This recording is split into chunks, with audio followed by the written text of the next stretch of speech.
സർക്കാരുമായി ബന്ധപ്പെട്ട അറിയിപ്പുകൾക്കും മറ്റു വാർത്തകൾക്കും വേണ്ടി ഈ ചാനൽ സബ്സ്ക്രൈബ് ചെയ്യാനും തൊട്ടടുത്ത ബെല്ലൈക്കൻ എനേബിൾ ചെയ്യാനും മറക്കാതിരിക്കുക. ഭർതൃവീട്ടിൽ സ്ത്രീകൾക്കെതിരായ ശരീര സംബന്ധമായ അവഹേളനം അഥവാ ബോഡി ഷെയ്മിംഗ് ഗാർഹിക പീഡന കുറ്റത്തിന്റെ പരിധിയിൽ വരുമെന്ന് ഹൈക്കോടതി. യുവതിയുടെ ശരീരത്തെക്കുറിച്ച് കളിയാക്കുകയും വിദ്യാഭ്യാസ യോഗ്യത വ്യാജമാണെന്ന് സംശയം പ്രകടിപ്പിക്കുകയും ചെയ്തത് സംബന്ധിച്ച് കണ്ണൂർ കൂത്തുപറമ്പ് പോലീസ് രജിസ്റ്റർ ചെയ്ത കേസ് നിലനിൽക്കുമെന്ന് വ്യക്തമാക്കുന്ന ഉത്തരവിലാണ് ജസ്റ്റിസ് എ ബദറുദ്ദീന്റെ നിരീക്ഷണം. തനിക്കെതിരെയായ കേസ് റദ്ദാക്കണമെന്നാവശ്യപ്പെട്ട് പരാതിക്കാരിയുടെ ഭർതൃ സഹോദര ഭാര്യ നൽകിയ ഹർജി കോടതി തള്ളി. 2019 വിവാഹിതയായി ഭർതൃവീട്ടിൽ എത്തിയപ്പോഴാണ് യുവതിക്ക് ശാരീരിക അവഹേളനം നേരിടേണ്ടി വന്നത്.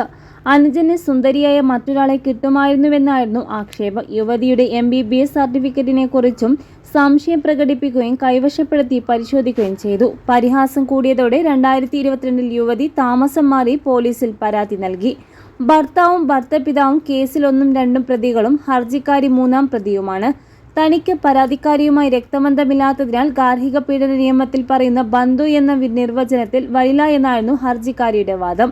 ബോഡി ഷെയ്മിംഗ് സ്ത്രീകളോടുള്ള ക്രൂരതയായി കാണാനാകില്ല എന്നും വാദിച്ചു.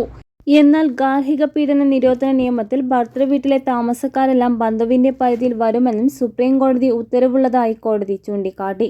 ബോഡി ഷെയ്മിംഗും യോഗ്യത സംശയിച്ച് സർട്ടിഫിക്കറ്റ് പരിശോധിക്കുന്നതും വ്യക്തിയുടെ ശാരീരിക മാനസികാരോഗ്യത്തെ ബാധിക്കുന്ന ഘടകങ്ങളാണ്. അതിനാൽ യുവതിയുടെ പരാതിയിൽ ഗാർഹിക പീഡന കേസ് നിലനിൽക്കുന്നുവെന്ന് വിലയിരുത്തിയ കോടതി Koothuparamba judicial first class magistrate കോടതിയുടെ പരിഗണനയിലുള്ള കേസിലെ നടപടികൾ തുടരാമെന്നും വ്യക്തമാക്കി.